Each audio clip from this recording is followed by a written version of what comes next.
As-tu déjà eu l'impression d'enfin atteindre un objectif qui était important pour toi et que même si tu as réussi cet accomplissement-là, tu ressens presque rien en dedans? Tout le monde est là à te féliciter avec des bravos. Tu peux être fier de toi, tu as réussi. Puis toi, pendant ce temps-là, tu souris et tu les remercies. Sauf qu'au fond de toi, il y a comme un goût étrange, un goût amer. Comme si cette victoire-là avait pas la saveur que tu t'étais imaginée. Puis là, tu te remets en question, puis tu te demandes presque si tu manques pas de gratitude. Parce qu'il y a tellement de personnes qui aimeraient être à ta place. Alors, pourquoi toi, tu te sens pas pleinement satisfaite? Mais si c'était pas un manque de gratitude, mais plutôt que tu étais simplement en train de réussir une vie qui te ressemble plus. Aujourd'hui, j'ai envie qu'on explore ensemble notre définition de la réussite et de voir pourquoi il nous arrive parfois de poursuivre une réussite qui, au fond, ne nous nourrit plus.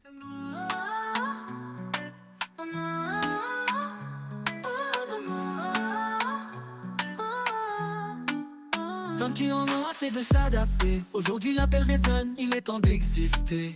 Avec clarté, authenticité, sans peur, sans compromis. Laisse ton cœur vibrer, oh non. Reviens à l'essentiel. Pose tes limites, reste fidèle. Reviens à l'essentiel. Dans ton unicité naturelle. Si tu explores, tu ressens, tu te choisis. Bienvenue dans Unicité, le podcast des femmes qui en ont assez de s'adapter pour plaire ou ne pas déranger. Je suis Suzanne Kenny, coach en conscience et leadership personnel, fondatrice de l'Espace Authentique. Ici, je t'invite à ralentir, à écouter tes besoins, à honorer ta singularité et à prendre ta juste place. Unicité, c'est être soi sans compromis. Tu ressens, tu te choisis. Pas pour devenir une autre, mais pour être toi sans compromis. Je trouve qu'on parle énormément de réussite. On nous explique comment réussir notre carrière, comment réussir notre couple, comment réussir comme parent, comment réussir en affaires, comment réussir financièrement. On nous montre des modèles de réussite partout, sur les réseaux sociaux, dans les livres, à l'école, au travail. On nous présente constamment des personnes qui semblent avoir réussi leur vie. Mais il y a une question que j'entends rarement. Comment savoir si la réussite que tu poursuis est réellement la tienne? Parce qu'au fond, là, on passe beaucoup plus de temps à apprendre comment réussir sa vie qu'à se demander ce qui mérite vraiment d'être réussi. Et je crois que c'est là que beaucoup d'entre nous commencent tranquillement à s'éloigner d'elles-mêmes. Le problème, c'est pas de poursuivre la réussite. Le problème, c'est qu'on poursuit souvent une réussite qu'on n'a jamais pris le temps de choisir pour nous-mêmes. Pendant longtemps, si tu avais demandé aux gens autour de moi si j'avais réussi ma vie, je pense qu'une grande majorité aurait répondu oui. J'avais un emploi à la fonction publique, une excellente sécurité d'emploi, un bon salaire, des avantages sociaux, un fonds de pension, une carrière qui faisait du sens pour beaucoup de personnes. Même que si j'avais répondu à un questionnaire au sujet de la réussite que la société valorise, ma vie aurait probablement coché énormément de cases. Et là, je veux pas cracher sur toutes ces années qui sont derrière moi, parce que je suis quand même reconnaissante pour tout ce que ces emplois-là m'ont apporté comme expérience, compétences, puis prise de conscience. Puis j'ai pas été malheureuse dans tous mes emplois-là. Hein? Faut quand même pas exagérer. Sauf qu'il y avait une réalité que personne voyait ou que personne voulait voir, surtout dans les 10 dernières années. Pendant que les autres voyaient une femme qui réussissait, moi, j'avais de plus en plus l'impression de disparaître. Puis c'est pas arrivé du jour au lendemain. C'est arrivé lentement, silencieusement. Un peu comme une lumière qui perd un peu de son intensité à chaque jour. Donc, j'étais pas en train de m'effondrer, sauf que j'étais en train de m'éteindre. Puis c'est là que j'ai commencé à comprendre que réussir sa vie et se sentir vivante, ben c'était deux choses différentes.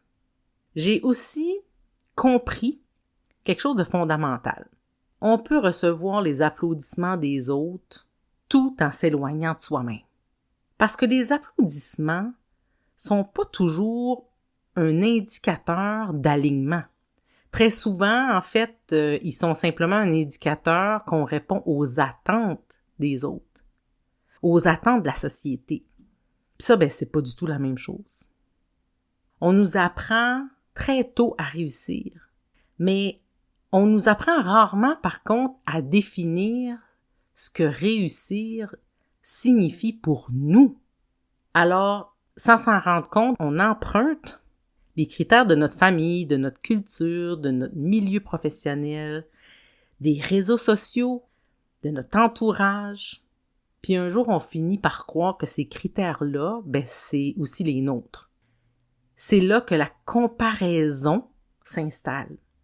Parce que quand ma réussite est définie par les autres, ben, je passe ma vie à regarder où j'en suis par rapport aux autres.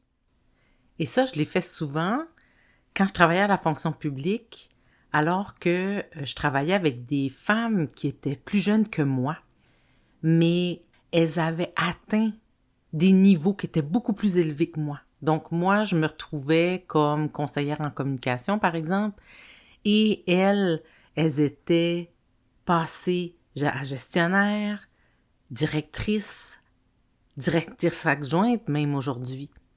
Et j'étais sans cesse en train de me comparer à ces personnes-là. Puis parfois, j'avais tendance à me rabaisser, me sous-estimer en me disant que, ben, coudonc, t'as pas d'ambition. Sauf que c'était pas la raison du fait que je restais à ce niveau-là.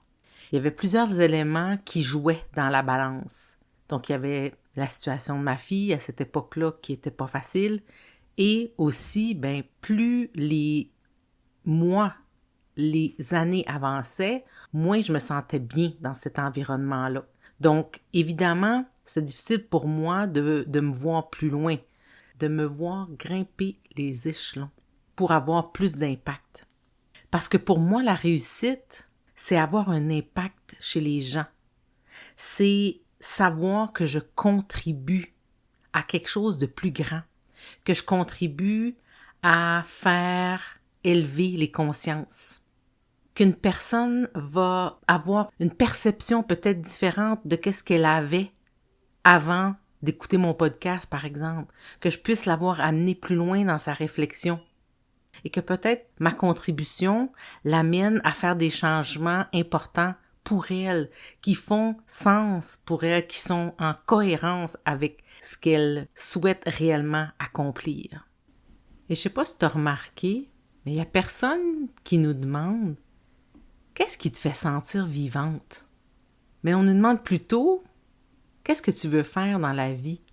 Combien tu gagnes? C'est où que tu travailles? Est-ce que tu t'es acheté une maison? Est-ce que tu es marié? As-tu des enfants? » Mais c'est très rare qu'on demande « Est-ce que tu te sens vivante? » Et pourtant, la réussite, ben, elle n'a pas le même visage pour tout le monde. Pour certaines personnes, réussir, c'est atteindre un sommet, relever des défis, laisser une trace. Pour d'autres, c'est de créer des liens, inspirer, transmettre et sentir le soutien d'une communauté. D'autres vont avoir besoin de paix, d'harmonie, de relations qui sont solides, alors que certaines vont se sentir accomplies quand elles vont avoir fait les choses avec rigueur, avec qualité, puis cohérence. Donc, il n'y a aucune de ces définitions-là qui est meilleure qu'une autre. Elles sont juste différentes. Et c'est exactement la même chose avec ce qui nous motive profondément. Donc, il Il y a certaines femmes qui se sentent vivantes quand elles vont découvrir, comprendre puis apprendre de nouvelles choses. Il y en a d'autres, c'est quand elles sentent qu'elles contribuent au changement réel de la vie de quelqu'un. Certaines vont avoir besoin d'exercer leur leadership et d'être pleinement autonomes dans ce qu'elles entreprennent pour sentir qu'elles réussissent. D'autres, par exemple, vont seulement être capables d'avancer si leur décision est profondément alignée avec leurs valeurs. Il y en a d'autres qui vont chercher avant tout la beauté, la créativité, puis la réalisation de soi-même. Puis finalement, il y a des femmes qui trouvent la satisfaction dans des résultats concrets, des choses qui sont utiles puis tangibles. Puis toutes ces femmes-là, elles ont raison. Parce que le problème, en fait, il commence quand une femme poursuit une réussite qui correspond plus aux attentes des autres qu'à sa propre identité. Maintenant, imagine que tu es la capitaine de ton bateau. À chaque matin, tu reprends la mer. Tu fais de ton mieux pour naviguer. Tu apprends à composer avec le vent, avec les vagues, avec les tempêtes.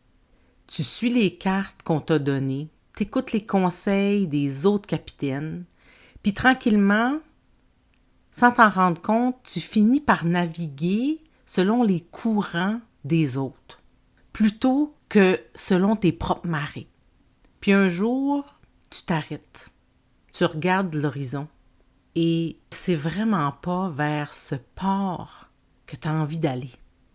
Puis tu réalises que depuis beaucoup trop longtemps, t'écoutes plus ce qui est à l'intérieur de toi, ce qui te fait vibrer, la destination que toi, t'as envie de découvrir, t'as envie d'atteindre, et que tu te fais beaucoup trop sur les autres pour trouver ta destination.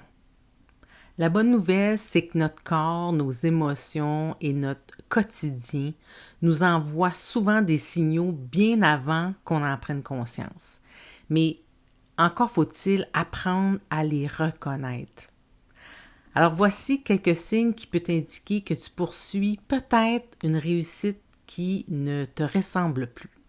Tu atteins tes objectifs, puis au lieu de célébrer ce que tu viens d'accomplir, tu penches déjà au prochain.